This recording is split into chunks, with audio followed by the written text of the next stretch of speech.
Assalamualaikum warahmatullahi wabarakatuh.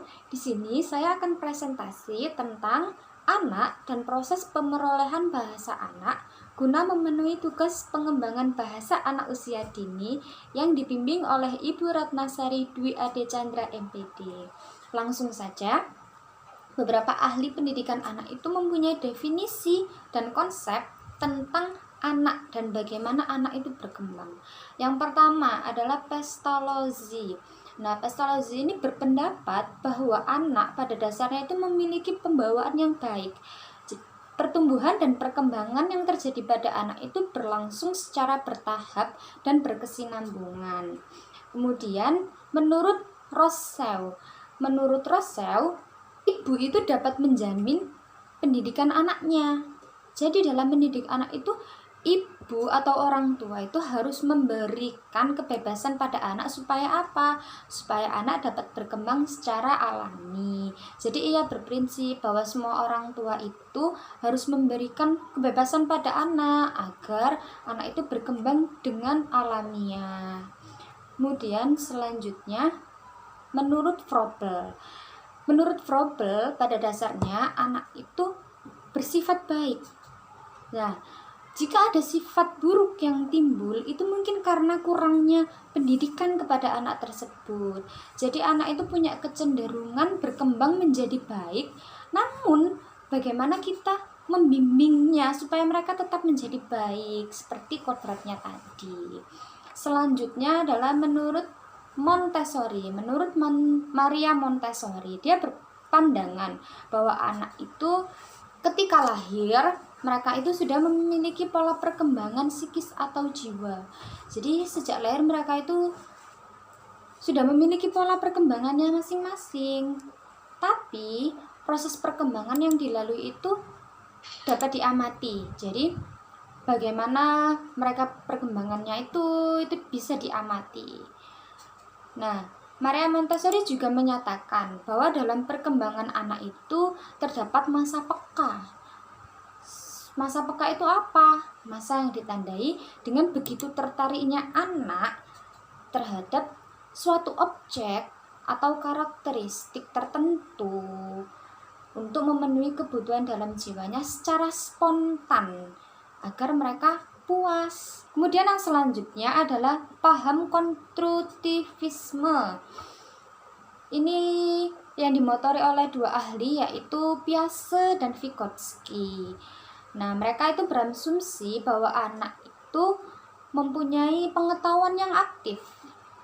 Jadi, anak itu membangun pengetahuannya sendiri itu berdasarkan pengalaman.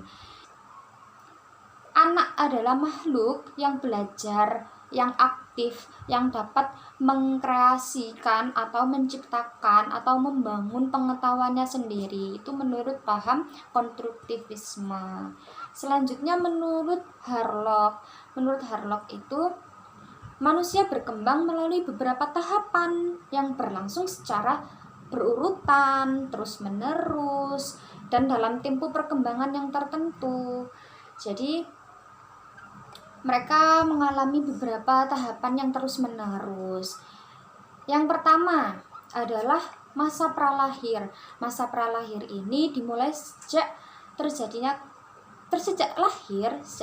konsepsi lahir. Kemudian selanjutnya ada masa jabang bayi, yaitu ketika dia lahir sampai berusia 2 minggu. Selanjutnya adalah masa bayi, ketika dia berusia 2 minggu sampai 1 tahun, itu adalah masa bayi. Selanjutnya ada masa anak-anak. Masa anak-anak ini usia 1 sampai 6 tahun itu adalah masa usia anak awal, dan usia 6 sampai 12 tahun itu adalah masa anak akhir. Selanjutnya ada masa remaja, yaitu berusia 12 sampai 21 tahun, itu adalah masa remaja. Selanjutnya ada masa dewasa. Masa dewasa ini mulai umur 21 tahun sampai umur 40 tahun. Kemudian memasuki masa tengah baya, usia 40 tahun sampai usia 60 tahun. Setelah itu mereka akan memasuki pada masa tua, yaitu 60 tahun sampai mereka meninggal dunia. Jadi berdasarkan pemahaman itu, Rantangan anak usia dini menurut pasal 28 Undang-Undang Sisdiknas nomor 20 tahun 2003 ayat 1 bahwa anak usia dini itu berusia 0 sampai 6 tahun. Selanjutnya adalah bagaimana anak berkembang dan belajar. Para psikolog perkembangan ini menyadari bahwa gambaran pola perkembangan yang tepat itu merupakan dasar untuk memahami anak. Jadi kita harus punya pandangan, harus punya pengetahuan tentang bagaimana anak berkembang dan belajar. Nah, di sini ada 10 prinsip perkembangan sebagai acuan untuk mengetahui perkembangan anak. Yang pertama adalah perkembangan itu menyangkut perubahan. Jadi tujuan perkembangan itu adalah realisasi diri atau pencapaian kemampuan bawaan. Sikap anak terhadap perubahan itu dipengaruhi oleh kesadarannya akan perubahan tersebut, bagaimana pengaruhnya terhadap perilaku anak, sikap sosial terhadap perubahan ini, bagaimana mereka mempengaruhi penampilan anak, dan bagaimana kelompok sosial bereaksi terhadap perubahan ini. Yang kedua adalah perkembangan awal itu lebih penting daripada perkembangan selanjutnya. Jadi perkembangan awal itu bisa bisa dipengaruhi oleh proses belajar dan pengalaman. Yang ketiga adalah perkembangan ini timbul dari interaksi. Jadi interaksi anak dengan orang lain, interaksi anak dengan lingkungan sosialnya, interaksi anak di rumah dan di sekolah itu mempengaruhi perkembangannya. Yang keempat adalah pola perkembangan itu kondisional, bisa dipercepat atau bisa diperlambat sesuai dengan lingkungan saat dia lahir, lingkungan di rumah, lingkungan di sekolah itu mempengaruhi perkembangan. Yang kelima adalah pola perkembangan ini memiliki karakteristik dan berkesinambungan.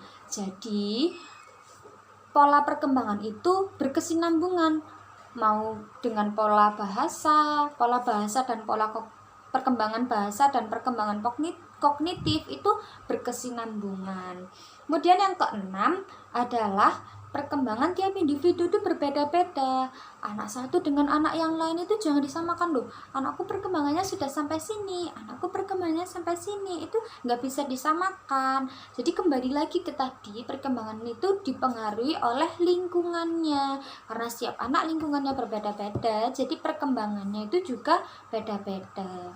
Selanjutnya yang ketujuh adalah ada periode dalam masa perkembangan. Seperti tadi yang sudah dijelaskan oleh Harlock bahwa ada periode lahir atau masa lahir, ada masa anak-anak, ada masa dewasa, ada masa ini. Nah, itu semua memiliki perkembangannya sendiri-sendiri.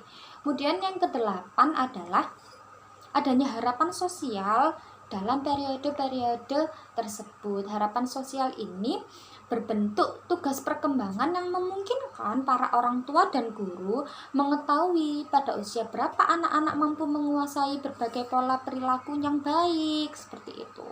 Kemudian yang kesembilan adalah fisik atau psikolog anak itu mempengaruhi perkembangan. Ya, benar sekali. Fisik, psikolog, lingkungan itu sangat mempengaruhi perkembangan anak. Dan yang terakhir yang ke-10, kebahagiaan itu juga beragam. Kebahagiaan itu juga mempengaruhi perkembangan anak. Namun kebahagiaan sendiri itu ada beragam ya. Jadi ada anak yang saat kecil itu bahagia, namun besarnya nanti tidak bahagia. Ada yang saat kecil mereka tidak bahagia, tapi ketika sudah dewasa mereka bahagia. Nah, itu tidak bisa disamakan.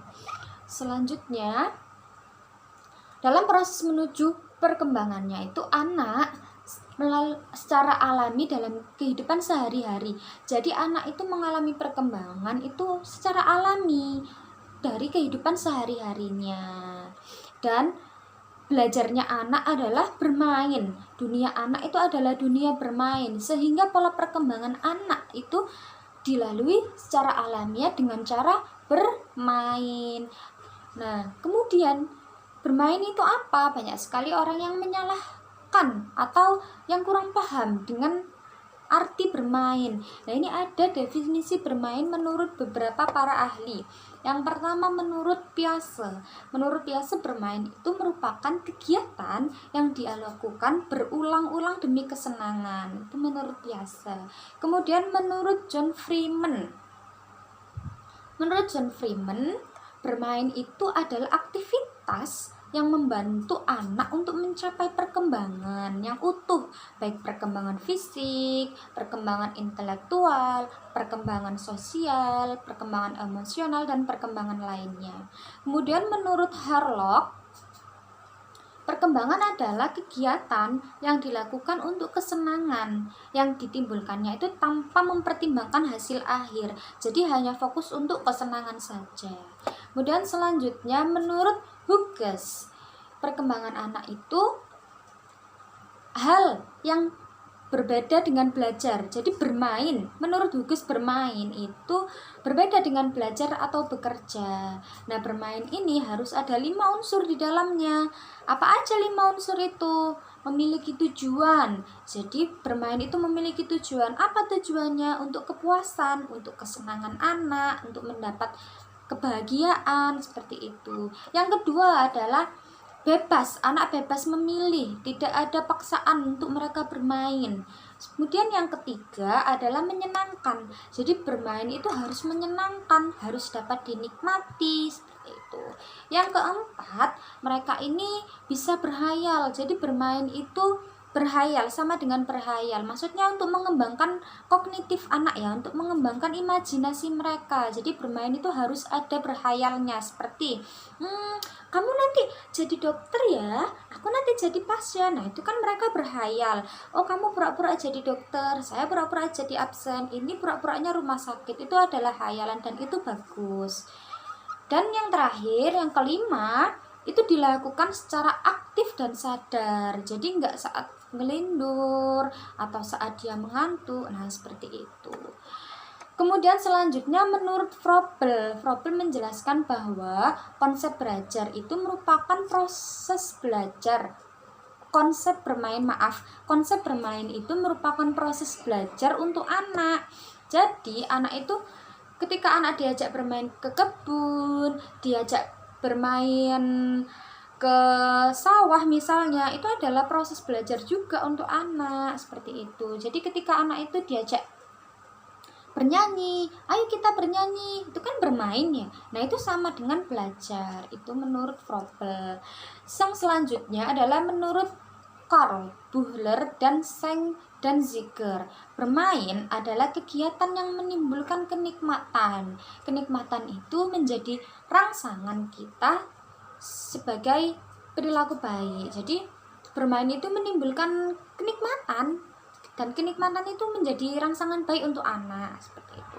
Yang selanjutnya menurut Andang Ismail, beliau berpandangan bahwa permainan itu ada 2 pengertian. Apa yang pertama? Yang pertama, bermain itu adalah aktivitas yang murni untuk mencari kesenangan tanpa mencari menang atau kalah. Yang kedua, permainan itu diartikan sebagai aktivitas yang dilakukan dalam rangka mencari kesenangan dan kepuasan, namun ditandai dengan pencarian menang dan kalah. Ini menurut Andang Ismail.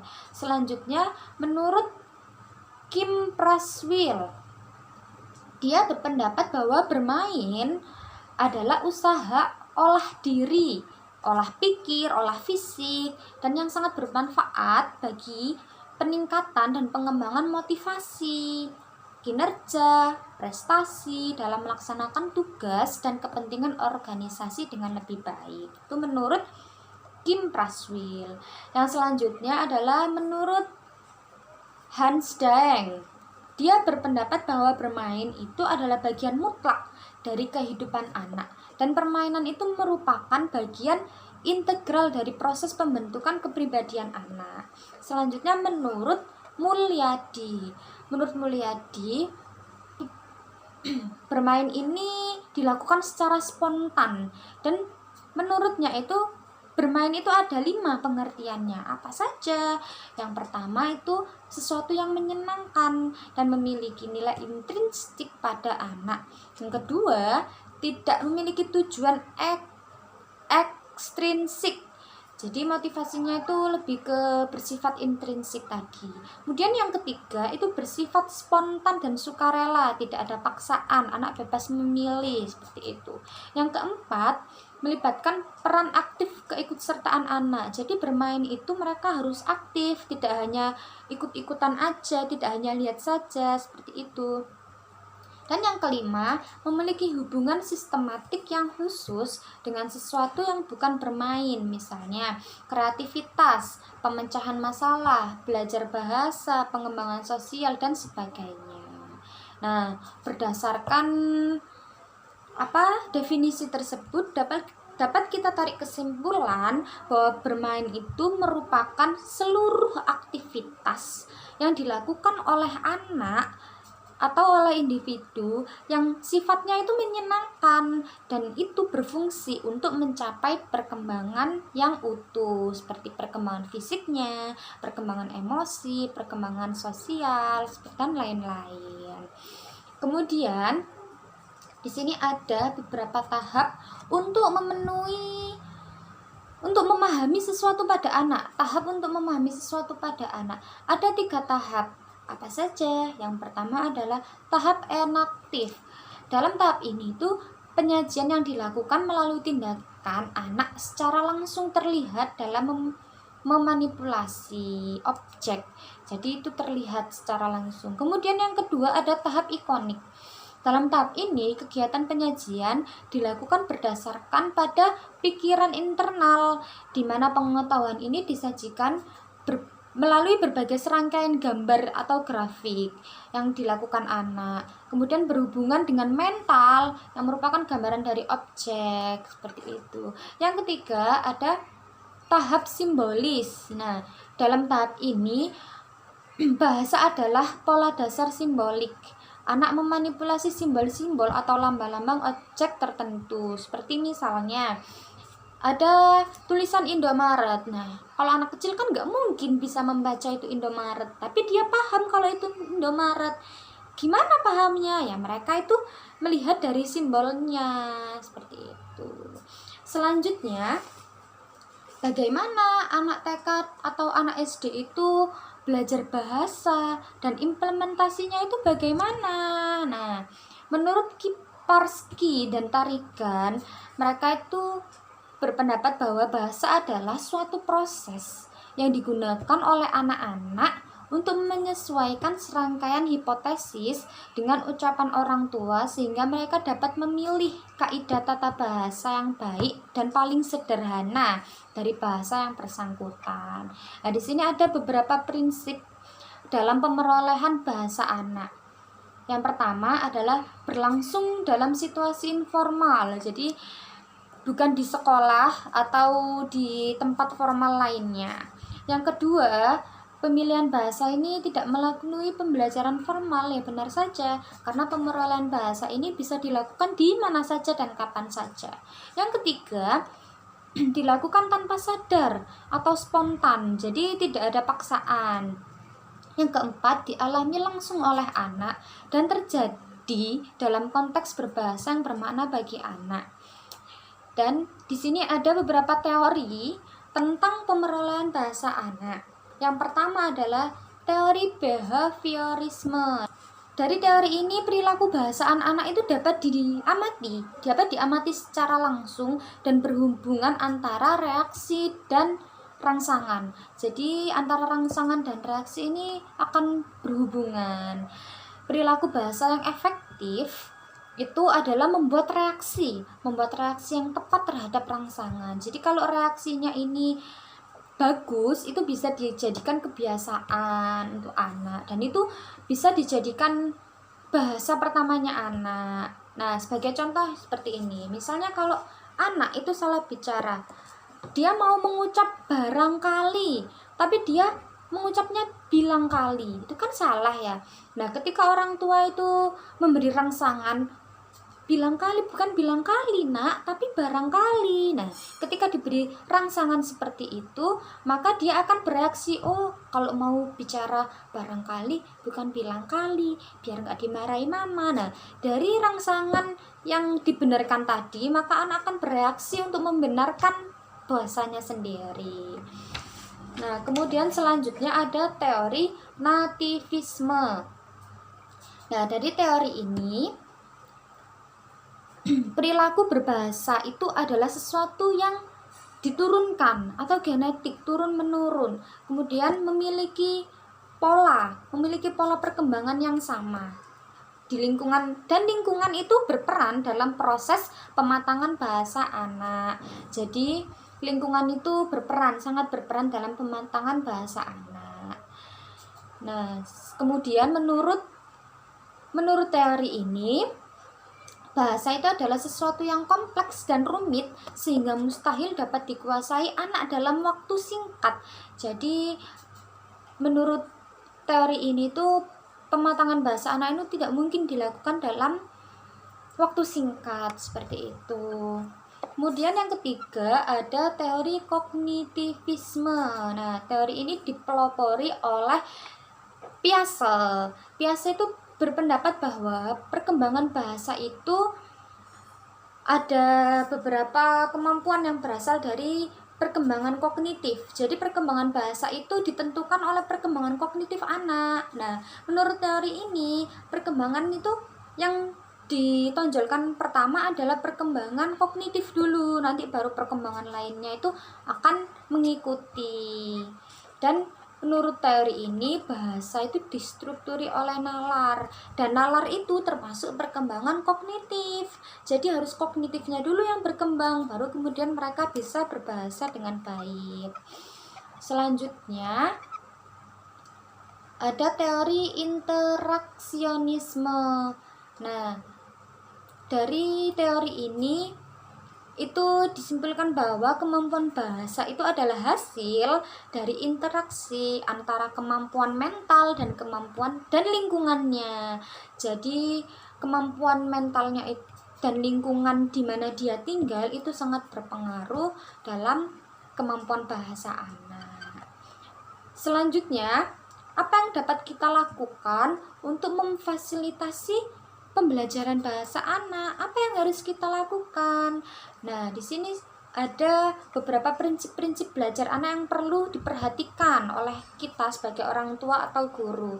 Yang pertama adalah perhatian dan motivasi. Nah, anak itu sangat butuh perhatian dan motivasi ya. Jadi perhatian itu mempunyai peranan penting dalam kegiatan belajar mengajar. Jadi kalau kita nggak perhatian ke anak, mereka akan merasa saya ini tidak diperhatikan, seperti itu. Dan di samping perhatian, motivasi itu juga penting untuk kegiatan belajar mengajar anak, karena motivasi itu bisa membuat anak itu lebih semangat dengan motivasi, seperti itu. Yang kedua adalah keaktifan. Kecenderungan psikolog dewasa ini menganggap bahwa anak adalah makhluk yang aktif. Ya benar saja ya, karena anak-anak itu memang aktif. Anak mempunyai dorongan untuk berbuat sesuatu, mempunyai kemauan dan aspirasinya sendiri. Jadi belajar ini tidak perlu dipaksa oleh orang lain, juga tidak bisa dilimpahkan oleh orang lain. Jadi anak itu harus aktif sendiri dalam kegiatan belajar. Tidak bisa ini tugasnya anak, sini dikerjakan kakak aja biar nggak capek, nggak bisa ya seperti itu. Jadi anak harus aktif. Selanjutnya adalah keterlibatan langsung atau berpengalaman. Menurut Ed Dardal, dalam penggolongan pengalaman belajar yang dituangkan dalam kerucut pengalamannya, mengemukakan bahwa belajar yang paling baik adalah sesuai dengan pengalamannya sendiri. Jadi pembelajaran yang baik itu adalah dari pengalaman pribadi. Yang keempat adalah pengulangan. Dari teori psikologi daya menerangkan bahwa belajar adalah melatih daya-daya yang ada pada manusia, terdiri atas daya mengamati, menanggapi, menghayal, merasakan, berpikir, dan sebagainya. Dengan mengadakan pengulangan, maka daya-daya tersebut akan berkembang. Jadi untuk mengembangkan itu semua harus diulang-ulang, tidak hanya satu kali sudah diajarkan, oh ya udah besok nggak usah. Nah itu salah. Selanjutnya adalah tantangan.